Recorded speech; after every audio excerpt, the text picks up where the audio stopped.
समुद्र से सोना निकालने वाले उड़ने वाले शेर एक शेरों का ग्रुप होता है। वह उड़ने वाले होते हैं। उनको जंगल जंगल से पास में जो समुद्र होता है उसमें सोने का खजाने का पता चलता है।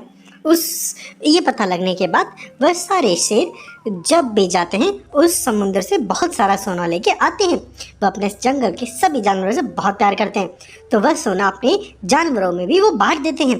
उनका सोना बांटने की वजह से सारा जंगल बड़ा खुशहाल और बहुत अच्छे से जीवन जीने लग जाता है। इस तरह से सब लोगों के पास बहुत अच्छा खासा सोना इकट्ठा हो जाता है। उसके साथ साथ जो जंगल के राजा शेर होते हैं वो भी अपनी गुफा के अंदर बहुत सारा सोना इकट्ठा करके रख लेते हैं। इस तरह से जंगल बहुत अच्छे से आगे बढ़ रहा होता है। ये चीज़ एक बार एक लोमड़ी देख लेती है। उसके बाद वह लोमड़ी भागी भागी पड़ोस में जो एक टाइगर बाघ होता है उसके पास जाती है। उस बाघ को बोलती है, अरे कौन है बाघ, सुनो, अब तब हमारे पड़ोस में जो जंगल है वहाँ पे जो शेर रहता है उसके पास बहुत सारा सोना है और मुझे पता चला है वह सोना समुद्र से लेके आते हैं। क्यों ना हम भी सोना लेके आए वहाँ से खूब सारा। तब वह टाइगर बोलता है, अरे बेवकूफ़, वो उनके पास पंख है, उड़ना आता है उनको, इसलिए वो समुद्र से सोना ला सकते हैं, लेकिन हम नहीं ला सकते। लेकिन हम दूसरा काम कर सकते हैं, उन्होंने जो सोना लेके आया है हम वो सारा सोना चुरा सकते हैं। चलो, वो अभी उठ गए होंगे यहाँ से, हम जाके सारा सोना चुरा के लेके आते हैं। तब वह बाघ और वो लोमड़ी भागी भागी वहाँ जाती हैं और गुफा में से सारा सोना वो निकाल लेती है। तब बाघ बोलता है, और लोमड़ी, चलो ये सारा सोना ले जाओ, मैं यह जंगल के सभी जानवरों से भी सोना निकाल के लेके आता हूँ। तब वह बाघ सब जानवरों के घर के अंदर घुसता है, उन सबको मारता पीटता है और उनके घर जला देता है और उन सब का सारा सोना लेके वहाँ से निकल जाता है। उसके बाद जब वो उड़ने वाले शेर वापस आते हैं, सब सारे जंगल के जानवर होते हैं, वो बोलते हैं, अरे शेर राजा जी, देखिए ना, पता नहीं कौन आया, तबाही करके चला गया। उसने न केवल हमारा सोना लूटा बल्कि आपका भी सारा सोना लूट के चले गए।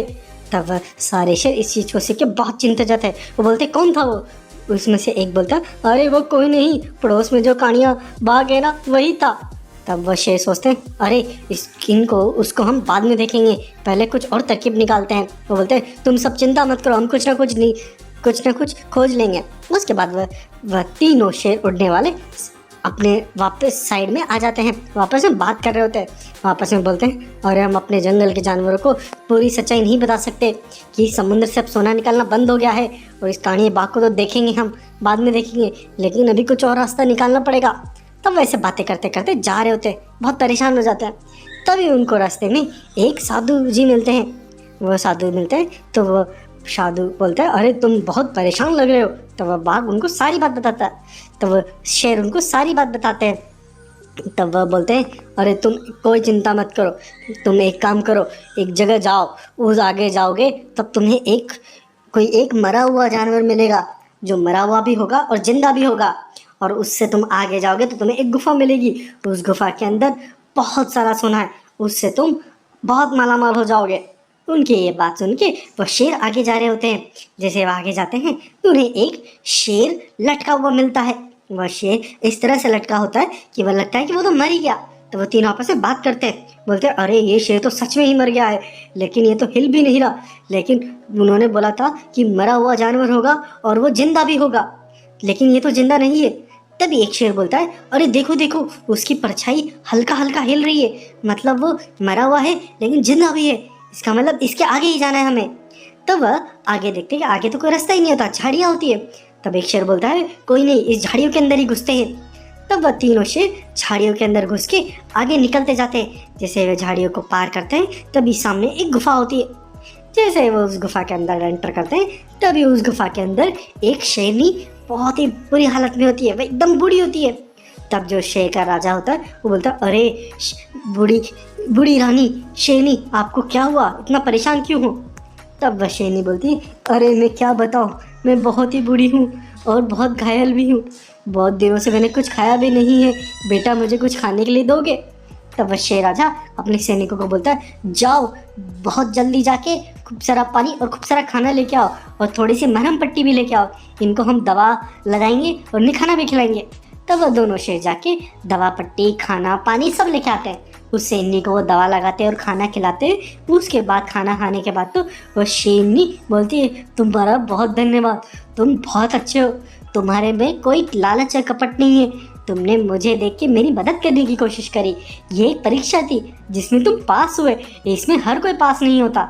उसके बाद वह शेरनी बड़ी विशालकाय शेरनी और बहुत ही सुंदर सी शेरनी बन जाती है। उसके बाद वह शेरनी उन तीनों शेरों को लेके गुफा के आगे की तरफ ले जाती है, जहाँ पे बहुत सारा सोना होता है। और वह शेरनी बोलती है, एक काम करो, ये किसमें से जितना चाहे सोना उतना ले जाओ, और जब चाहे आओ तब चाहे ले जाना। ये अब सोना अब तुम्हारा है, जितना चाहे यूज करो। उसके बाद वो तीनों से बहुत सारा सोना लेके अपने राज्य में चले जाते हैं और अपने सभी जंगल जानवरों को में पैसा सोना बांटते हैं, उन सबके घर ठीक कर देते हैं। इस तरह से जंगल फिर से खुश हो जाता है। लेकिन इस बार वह शेर वापस से इस चीज़ का ध्यान रखते हैं कि फिर से वह बाघ हमला कर सकता है। तब ये बात वापस से बाघ के पास पहुंचती है, तो बाघ और वो लोमड़ी फिर से वहाँ पर आते हैं इसी तरह चालाकी के साथ। लेकिन इस बार तीनों शेर घात लगा के बैठे होते हैं। जैसे ही वो उनकी गुफा के अंदर एंटर करते हैं, तभी तीनों शेर वहाँ पे धपक पड़ते हैं और उस बाघ को बोलते हैं, अरे वो बाघ और लोमड़ी, तुमने पहले हमारा बहुत नुकसान किया, अब तुझे हम नहीं छोड़ेंगे।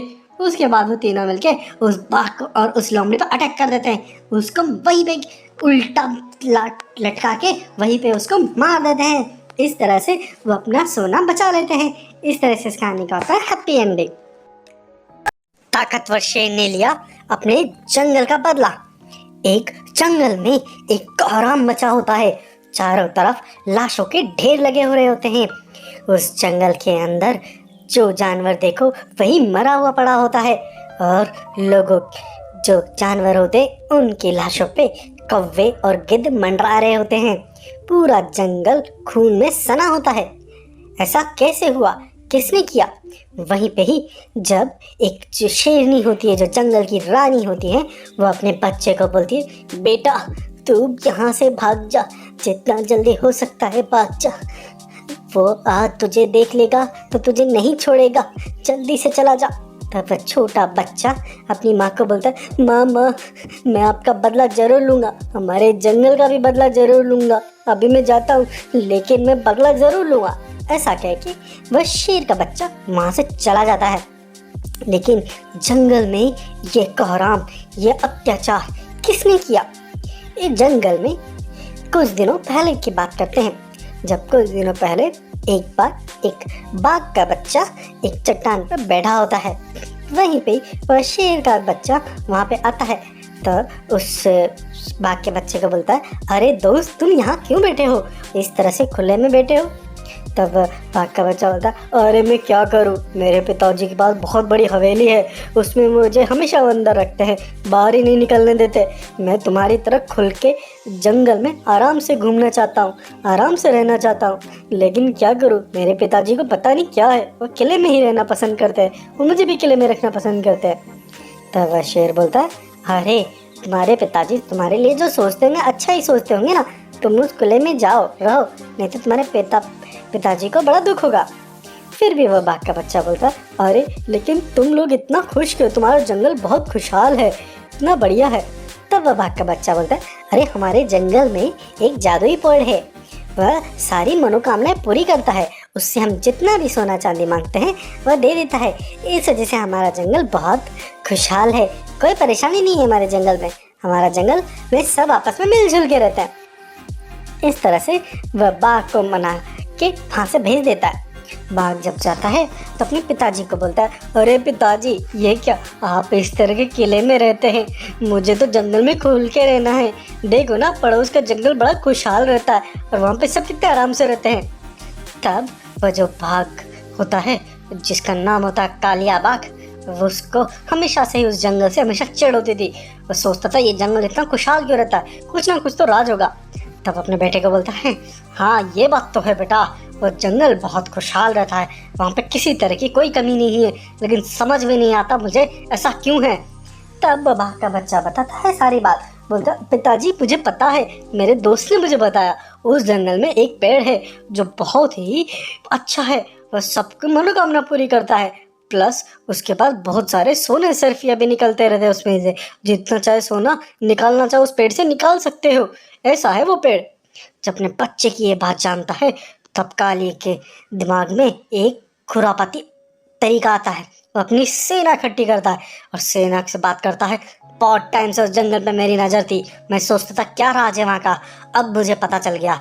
चलो उस जंगल में, उस जंगल को पूरा तहस नहस कर देंगे और उसके बाद उस पेड़ को अपने कब्जे में कर लेंगे और हम धनवान बन जाएंगे।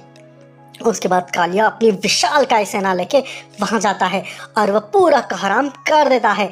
इस तरह से आज के दिन आते हैं। अब कालिया जंगल में पूरी तबाही करने के बाद उस पेड़ के पास पहुँचता है। जैसे पेड़ के पास पहुँचता है, पेड़ बहुत विशालकाय और बहुत ही चमकीला होता है। उसके अंदर इतने सारे सोने सर्फी होती है जिसकी कोई गिनती नहीं होती। इतना बढ़िया पेड़ देख के वो कालिया तो बड़ा खुश होता है। और वहीं पे जो शेर का बच्चा होता है वह भागते भागते एक रेगिस्तान वाले एरिया में चला जाता है, जो बंजर ज़मीन होती है। वह जंगल में जाता, उस रेगिस्तान वाले जगह पे जाता रहता है। तो वह सोचता, अरे मुझे तो बहुत प्यास लगी है, बहुत भूख भी लगी है, बाप रे कहाँ खाना मिलेगा, या तो कुछ ही नज़र नहीं आ रहा। ऐसा बोलते बोलते वो जा रहा होता है, तभी उसे चक्कर आ जाता है और वह बेहोश होकर गिर जाता है। जैसे ही वह बेहोश होकर गिरता है तभी वहाँ पे एक बड़ा सा हाथ आता है, उसे उठा के अपने साथ लेके जाता है और उसे होश में लेके आता है। तब वह क्या देखता है, सामने एक विशालकाय शेर है जो बहुत ही बड़ा है, बहुत शक्तिशाली है। तब बड़ा साला शेर उसे बोलता, क्या हुआ बेटा, तुम इतना दुखी क्यों और यहाँ पे कैसे आए? यहाँ पे कोई नहीं आ सकता, लेकिन तुम आए, बहुत बड़ी बात है। तब वह शेर का बच्चा बोलता है, मैं क्या बताऊँ, मेरे जो जंगल है उस पर आक्रमण किया गया, सबको मार दिया गया, सबको, मेरी माँ को भी मार दिया गया। वह बहुत दुष्ट है जिसने ये सब किया। तब वो जो बड़ा शेर होता है, चलो बेटा काम करो, खाना और पानी पियो पहले, ये रहा खाना और पानी, उसके बाद बात करते हैं। उसके बाद वो बड़ा शेर अपनी जादुई तांत्रिक बाबा के पास पहुंचता है और उसको बोलता है, अरे तांत्रिक बाबा जी, अब आ गया है मेरा जो मेरी आगे मेरा काम आगे जारी रखेगा। ये वही है जो इतना शक्तिशाली है, जो मेरी सारी शक्तियाँ हैंडल कर सकता है। मैं इसको सारी शक्तियाँ देके मुक्ति पाऊँगा। अब आगे काम ये देखेगा दुनिया का, अब ये ख्याल रखेगा। ऐसी बात करके तांत्रिक भी इस चीज़ को हामी भरता है। ऐसे ही कुछ दिन बीत जाते हैं, कुछ सालें और बीत जाते हैं। तब ये शेर का बच्चा बड़ा हो जाता है। तब बड़ा शेर बोलता है, अरे बच्चा, अब तू बड़ा हो चुका है, अब तुझे तेरी शक्तियाँ देनी होगी, उसके बाद मैं मुक्ति पाऊंगा, ये ले सारी शक्तियाँ। उसके बाद वो उसको सारी शक्तियाँ दे देता। शक्तियाँ आने के बाद तो जो शेर का बच्चा होता है उसके अंदर अजीब सी पावर आती है, वो बहुत ही पावरफुल फील करता है। और वो बड़ा शेर उसे बोलता है, अब मैं मुक्ति लेता हूँ, अब तुम एक काम करो, इस पूरी दुनिया का ख्याल तुमको रखना है, मैं पहले रखता था, अब तेरा काम हो गया खत्म। जब भी कुछ विनाशकारी होगा तुम्हें ही उसका सामना करना पड़ेगा, पूरी दुनिया को बचाना पड़ेगा। और फिर वह जो शेर ये शक्तियाँ पाके अपने उसी जंगल की तरफ बढ़ जाता है और वह एक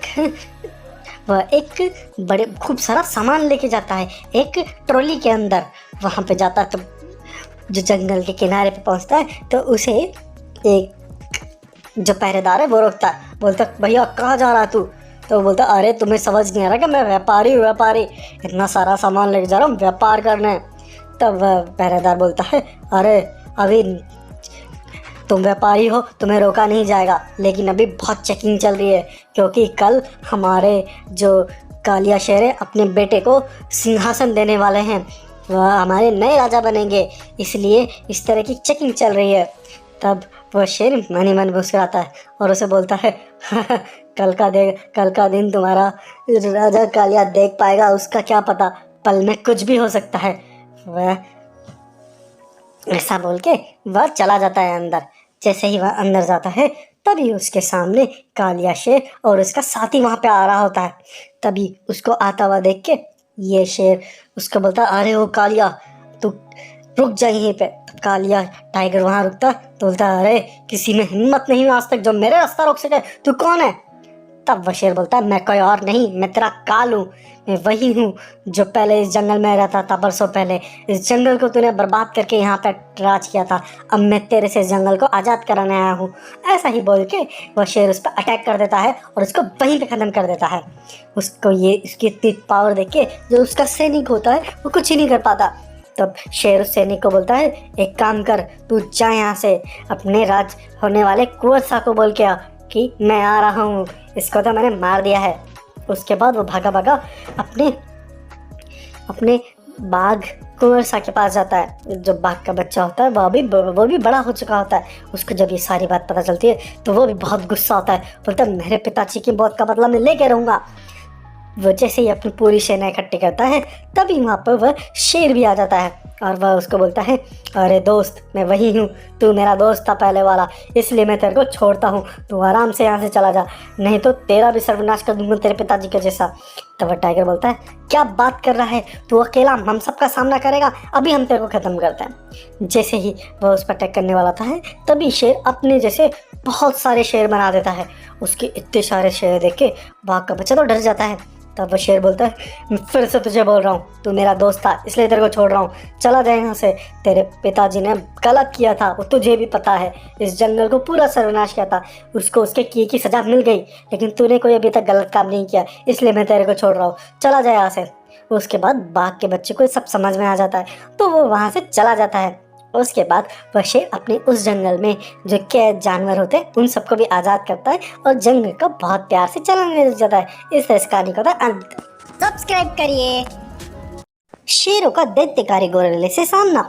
एक जंगल होता है, उस जंगल में एक शेर राजा होते हैं। वो शेर राजा बहुत ही बलशाली होते हैं और उनके पास सबसे स्पेशल चीज़ होती है उनके पंख। वो अपने पंखों के साथ जंगल पे पूरा राज करते हैं और जंगल को अपने हिसाब से चलाते हैं। सारे जंगली जानवर भी अपने राजा को बहुत पसंद करते हैं। वहीं पे उनके 2 बेटे होते हैं और 2 बेटे भी बहुत अच्छे होते हैं। वह राजा अब उम्र में बूढ़ा हो चुका होता तो वह अपने बेटों को बोलता है, अरे बेटो एक काम करो, तुम अब जंगल में घूमो, जाओ वहाँ पर देखो जंगल में क्या परेशानी है क्या नहीं है, जाओ उससे सीखो, और क्योंकि मेरे बाद तुम दोनों को ही इस जंगल को चलाना है। उसके बाद उसके जो दोनों बेटे होते हैं वहाँ से चले जाते हैं।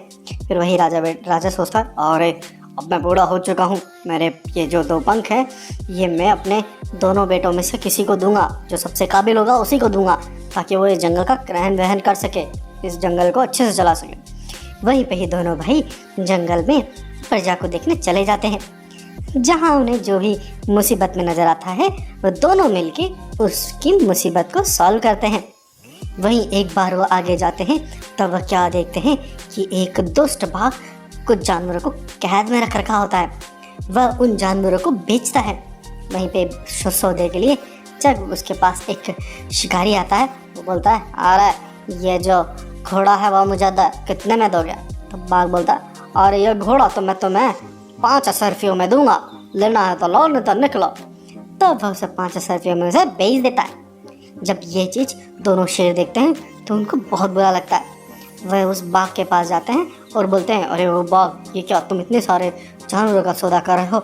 चलो एक काम करो, हम ये सारे के सारे जानवर खरीदना चाहते हैं।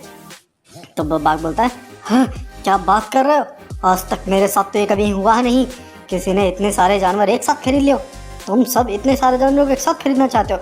क्या तुम्हारे पास इतना सारा पैसा है, इतने सारे सोने सरफियाँ हैं, इन सब का बहुत पैसा लगेगा। तब वो बोलते हैं, बोलो कितना लगेगा? वो बोलता है, कम से कम 150 असरफिया लगेगी, 150 असरफिया दोगे तभी जाके सारे जानवर तुम्हारे हो पाएंगे। तभी वो दोनों शेर 150 असरफिया उसे दे देते हैं और बोलते हैं, ये लो 150 असरफिया और अब छोड़ो इनको। उसके बाद वो बाघ सौदे के हिसाब से असरफिया तो ले लेता है और उनको जानवरों को उनको दे देता है। उसके बाद वो दोनों जो शेर होते हैं उन जानवरों को उस पिंजरे से आज़ाद करके उनको बोलता है, अब सुनो मेरी बात, तुम अब किसी के गुलाम नहीं हो, तुम आज़ाद हो, अपनी ज़िंदगी अपने हिसाब से जियो, जाओ यहाँ से खुल के जियो। ये चीज़ देख के बाघ तो बड़ा ही हक्का बक्का रह जाता। वो सोचता है, ये क्या, एक तो इतने सारे पैसे देके इन दोनों ने इन जानवरों को खरीदा और ऊपर से इनको आज़ाद भी कर दिया। दिखने में तो ये बहुत सीधे साधे से लग रहे हैं, ऐसा लग नहीं रहा है कि कोई ये पैसे वाले हैं, फिर इनके पास इतना कैसा पैसा कैसे आया, मुझे पता लगाना पड़ेगा। तब वह दोनों बाघ वापस अपने घर पे जा रहे होते हैं।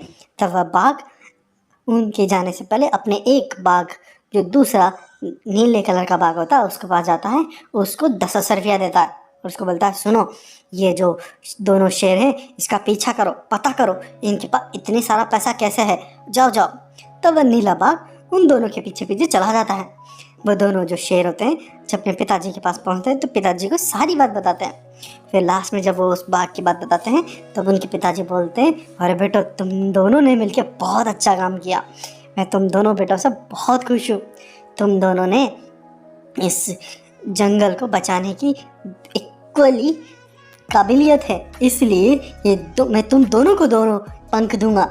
उसके बाद वो शेर राजा उन दोनों को भी पंख दे देता है। उसके बाद वो भी उड़ने वाले शेर बन जाते हैं। अब फिर वो जब शेर राजा उसको आगे बोलता है, अब मैं तुमको हमारे पास इतने सोने असरफिया कैसा है उसका भी राज बताऊंगा। हमारे पास एक जादुई गुफा है, उस गुफा में से जितना चाहे पैसा, जितनी चाहे सरफिया हम निकाल सकते हैं, इसलिए हमारे पास पैसों की कभी कमी नहीं होगी। ये दोनों शेर सुन के बोलते हैं, हाँ पिताजी, अब हम उस पैसों का केवल जनता की भलाई में ही यूज करेंगे। ये सारी बात वह नीले कलर का बाघ सुन लेता है। वह फिर भागा भागा उस बाघ के पास जाता है। उसको बोलता है, अरे सुनो, मैंने तो बहुत ज़बरदस्त न्यूज़ लेके आया हूँ। वो दो जो साधारण से शेर दिख रहे थे वो साधारण से शेर नहीं है, वह पास के जो जंगल है उसके राजा के बेटे हैं। और उस राजा के पास तो जादुई शक्तियाँ भी हैं, उसके पास जादुई पंख है, प्लस उसके पास एक जादुई गुफा भी है जिसमें से बहुत सारे सोना सरफियाँ जादू से निकलती रहती हैं, इसलिए वो लोग इतने अमीर हैं। जब बाघ को ये बात पता चलती है नीले बाघ को तो वहाँ से भेज देता है। उसके बाद उसके मन में बहुत लालच आता है। वो सोचता, अरे कैसे भी करके वो सारी गुफा तो मुझे हथियानी ही पड़ेगी। उसके बाद वो भागा भागा एक तांत्रिक के पास पहुँचता है। उस तांत्रिक के पास जाता है और उसे झूठी कहानी बोलने लग जाता है। वो बोलता है, अरे तांत्रिक जी देखो, आपको पता है ना, मैं जो भटके जो जानवर होते हैं उनको मैं पकड़ता हूँ और उनका सौदा ऐसे लोगों के पास करता हूँ ताकि वो उसका ख्याल रख सके। लेकिन अभी कुछ दो शेर आए थे, उन्होंने आके तो जंगल में आतंक ही मचा दिया। उन्होंने उन जानवरों को भी बहुत मारा, पैसे में खरीद लिए, लेकिन उनको बहुत अत्याचार किया। हमें कुछ तो करना पड़ेगा, वो बहुत पैसे वाले भी हैं। आप एक काम करो कि आपके पास जो गोरिल्ला है इसको विशालकाय बना दीजिए ताकि मैं उन पर अटैक करके उनको ख़त्म कर सकूं। अगर ऐसा नहीं किया गया तो वो तो कई जंगलों को बर्बाद कर देंगे। तांत्रिक उसके भागने में आ जाता है। बहकावे में आने के बाद वह उस गोरिल्ले को विशालकाय बना देता है और उसके पंख भी लगा देता है। उसके बाद बाघ उस गोरिल्ले के ऊपर बैठ के उस जंगल में जाता है। उस जंगल में जाने के बाद वो जंगल में अटैक कर देता है। सारे जंगली जानवर डर के इधर उधर भागने लग जाते हैं, सब लोग पागल हो जाते हैं। तब वो दोनों भाई भी उड़ते उड़ते वहाँ पे आते हैं। वो बोलते हैं, अरे क्या हुआ जानवर, तुम इतना डर क्यों रहे हो? तभी वो जब सामने देखते हैं तो वो दोनों शेरों की तो आंखें फटी फटी रह जाती है। पहली बार इन दोनों शेरों को डर लगता है। वो दोनों देखते हैं, अरे ये इतना ताकतवर, इतना बड़ा गोरिल्ला कहाँ से आ गया, कुछ तो करना पड़ेगा। तब वो गोरिल्ले पे ऊपर बैठे हुए बाघ को देखता है और वो सारी स्टोरी को समझ जाते हैं। फिर वो बोलते हैं, अरे वो बाघ सुनो, यहाँ से चले जाओ, नहीं तो हम तुम्हें छोड़ेंगे नहीं। तो वो बाघ बोलता है, हाँ हाँ, एक काम करो, उस सोने के सरफे वाली गुफा मुझे दे दो, उसके बाद मैं तुम्हें छोड़ दूंगा। लेकिन उसके बाद वो दोनों भाई आपस में प्लान करते हैं। एक भाई बोलता है, भाई तू पीछे चला जा और मैं इसको अपने पीछे भगाता हूँ। तब एक भाई उधर से भागता है और दूसरा भाई दूसरी तरफ चला जाता है। जो दूसरा भाई दूसरी तरफ जा रहा होता है वह एक जगह जाके एक गड्ढा खड़ा कर देता है और उसमें आग लगा देता है और उसको ऊपर से ढक देता है। उसके बाद वो जो दूसरा भाई जो उस गोरिल्ले को अपने पीछे भगाता हुआ लेके आता है, वो उसे भगाता भगाता उसी गड्ढे के पास ले जाता है। वह उड़ने की वजह से उस गड्ढे को तो उड़ के बाहर कर लेता है। जैसे वह गोरिल्ला भी उधर से गुजरता है तो वह भी उड़ता है। जैसे वह उड़ता है जो दूसरा जो शेर होता है वो उसके पंखों पे तीर से निशाना करता है, जिससे उसके पंख कट जाते हैं और गोरिल्ले के साथ साथ वह टाइगर भी उस जलते हुए खाई के अंदर गिर जाता है और वहीं पे मर जाता है। इस तरह से दोनों भाइयों ने अपनी सूझबूझ से इस बड़े शालकाय गोरिल्ला और उस बाघ से जंगल को आज़ाद करते हैं, बचाते हैं। इस तरह से कहानी का था अंत। और सब्सक्राइब करिए। दैत्यकारी विशालकाय शेर निकला अपना बदला लेने। ये क्या, ये बड़ा सारा विशालकाय दैत्यकारी शेर एक जंगल से दूसरे जंगल आ रहा होता है। वो बोलता है, अब मैं नहीं छोड़ूंगा इस जंगल के राजा को, तबाह कर दूंगा, नस्तो नाबूद कर दूंगा, नहीं छोड़ूंगा मैं उसको। ऐसा बोलते हुए वो आ रहा होता है अंदर। उसको आता हुआ देख के उस जंगल के सेनापति देख लेते हैं। वो सीधा भागे भागे अपने बाघ के पास पहुंचते हैं। उसको बोलते हैं, अरे बाघ राजा जी देखो ना, हमारे जंगल में बहुत ही बड़ा सारा विशालकाय शेर आ रहा है। वो बहुत ही विशालकाय है, वो अगर यहाँ आ गया तो सब कुछ तबाह कर देगा। तब वो बोलता है, अरे नहीं, उसे रोकना पड़ेगा, कुछ तो करना पड़ेगा, लेकिन कौन है ये, किधर से आ रहा है। तब बाघ भी भागा भागा पहुंचता है वहाँ पे।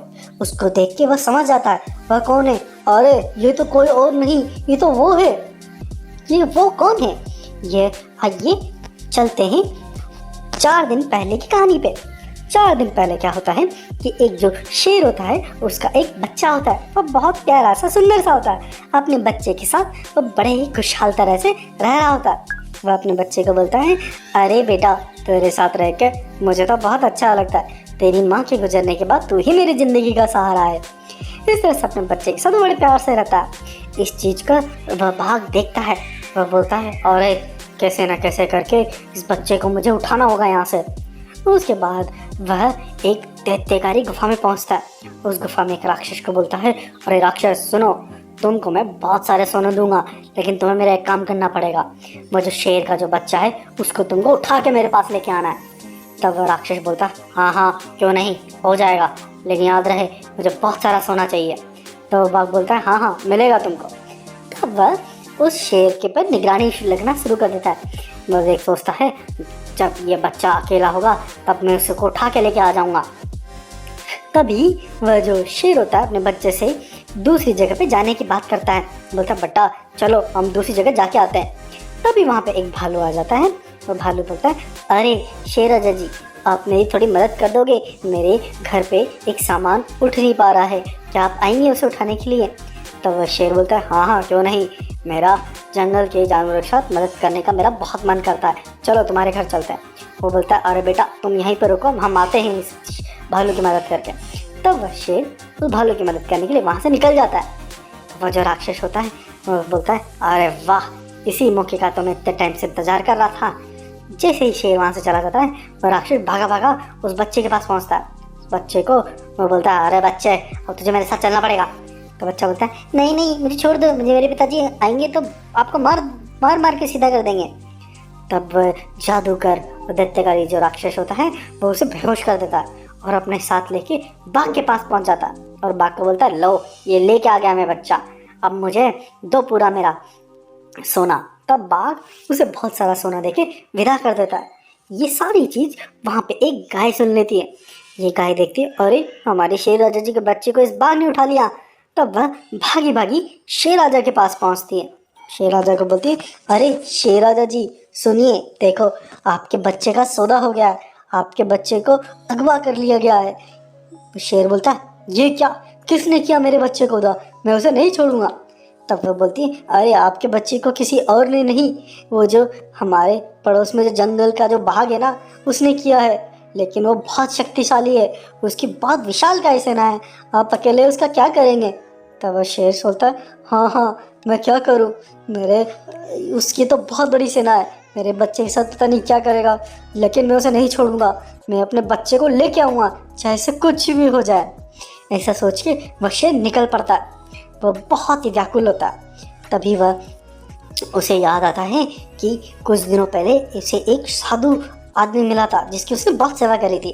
तब वह भागा भागा उस साधु के पास पहुंचता है। वो बोलता है, साधु राजा जी, आपने बोला था मुझे कि मैं आपसे कोई भी एक वरदान मांग सकता हूँ, मुझे आप एक वरदान दीजिए शक्तिशाली होने का, पावरफुल होने का, इतनी सारी शक्ति दीजिए ताकि मैं पावरफुल हो सकूं और उस बाघ की सेना को नस्त नाबूद करके मेरे बच्चे को बचा सकूं। तब ऋषि बोलता है, ठीक है, तुमको मैंने दी शक्ति, तुम किसी भी रूप में ढल सकते हो, कितने ही बड़ा जानवर बन सकते हो। ये शक्ति पाके तो वह बहुत ही शक्तिशाली हो जाता है, वह विशालकाय शेर का रूप धारण कर लेता है। उसके बाद वह आज के दिन हम आते हैं जब वह उसकी बाघ की सेना पर अटैक कर देता है। वह वहाँ जाता है तो उसकी दीवारों को तोड़ देता है, पूरा तहस नहस कर देता है। जैसे ही बाघ की सेना बाघ को बोलती है, अरे देखो वो आ गया, क्या करे? तब बाघ बोलता है, चलो मैं चलता हूँ, भागा भागा। तब बाघ उसके पास पहुंचता है और उसको बोलता है, अरे शेर राजा जी रुको, मेरी बात तो सुनो तबाही करने से पहले। तब वह शेर बोलता है, नहीं, मैं तुझे खत्म कर दूंगा। मेरे बच्चे को कहाँ है, ला के दे मेरे बच्चे को, नहीं तो मैं तो तेरे जंगल को ही क्या, मैं तुझे भी खत्म कर दूंगा। तब वह बाघ बोलता है, अरे रुको तो सही, मेरी पहले बात पूरी सुन लो, उसके बाद जो चाहे करना है कर लेना। तब शेर उसकी बात सुनता है। तब बाघ बोलता है, अरे मैंने तुम्हारे बच्चे को अगवा किया, उसका सबसे बड़ा रीज़न है, वो रीज़न ये है कि तुम्हारा जो बच्चा है वह दैत्यकारी राक्षसों की आत्माओं के गिरफ्त में आ चुका है। उसने उन आत्माओं के गिरफ्त में आके मेरी प्यारी बच्ची को मार दिया था। जब मुझे ये सब पता चला तब मैंने तुम्हारे बच्चे को मारा नहीं, क्योंकि मुझे पता था कि वह तो मासूम है, वह दैत्यकारी राक्षसी आत्माओं के जंगल में फंसा पड़ा है। इसीलिए मैंने तुम्हारे बच्चे को तुम्हारे पास से उठवा लिया। मुझे मालूम था, तुमको मैं पता था, तुम विश्वास नहीं करते। मैंने उसको उठवाने के बाद उसको अभी ऋषि मुनियों को बुला के उस पे से उस आत्मा को निकालने की पूरी कोशिश कर रहा हूँ, लेकिन वह आत्मा उससे निकल ही नहीं रही है। तुम भी चलो मेरे साथ, तुम्हारे पास भी शक्तियाँ है, शायद तुम उन आत्माओं से लड़ सको और अपने बच्चे को बचा सको, और मैं और ताकि मेरा पूरा जंगल भी बच सके उन राक्षसों से। ये बात सुन के उस शेर को बहुत दुख होता है कि उसने गलत आदमी पे अटैक किया। वह उससे बोलता है, अरे बाघ मुझे माफ़ करो, प्लीज़ मुझे लेके चलो मेरे बच्चे के पास, मेरे बच्चे को उन आत्माओं से मैं हमेशा के लिए आज़ाद कर दूंगा। तब वह शेर भागा भागा वहाँ पहुँचता है। तभी वो लोग क्या देखते हैं कि वह आत्माएं उसके बच्चे को जकड़ के रख रखी होती हैं, और वह उन आत्माओं से एक बहुत ही डेंजर टाइप का शेर बना हुआ होता है। वो बोलता है, मैं मार दूंगा सबको, छोड़ूंगा नहीं, सबको ख़त्म कर दूंगा। उसके बाद वो शेर बोलता है, अरे बेटा तू रुक जा, मैं तुझे इस राक्षस वालों से आज़ाद कर दूंगा। उसके बाद ऋषि मुनि भी अपनी जादुई शक्ति का इस्तेमाल करते हैं, और वह शेर भी अपनी जादुई शक्तियों से उस राक्षस पे अटैक करता है और अपने बच्चे को उन राक्षस से अलग कर देता है। उसका बच्चा उन राक्षस शक्तियों से अलग हो जाता है और राक्षस शक्तियाँ एक जगह इकट्ठी हो जाती है। तो वह राक्षसियाँ बोलती है, अरे तुमने मुझे इस बच्चे से अलग किया, लेकिन अब मैं किसी को नहीं छोड़ूंगी। उसके बाद वह अटैक करना शुरू कर देती है, लेकिन शेर भी बहुत ताकतवर होता है। उसके बाद जादुई शक्तियाँ होती है, वो अपनी उन्हीं जादुई शक्तियों से उन पर अटैक शुरू कर देता है। उसके बाद इतनी भयंकर लड़ाई होती है, लेकिन इस लड़ाई में आखिरकार शेर की विजय होती है, क्योंकि शेर बहुत ताकतवर होता है और जादुई शक्तियाँ भी होती है उसके पास।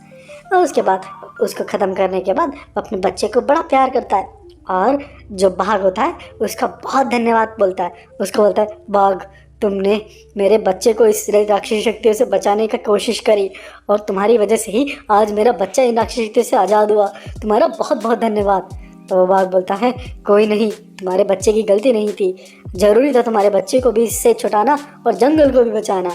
इसके बाद शेर और उस बाघ में बड़ी अच्छी दोस्ती हो जाती है। इस तरह से इस कहानी का होता है हैप्पी एंडिंग। और सब्सक्राइब करिए।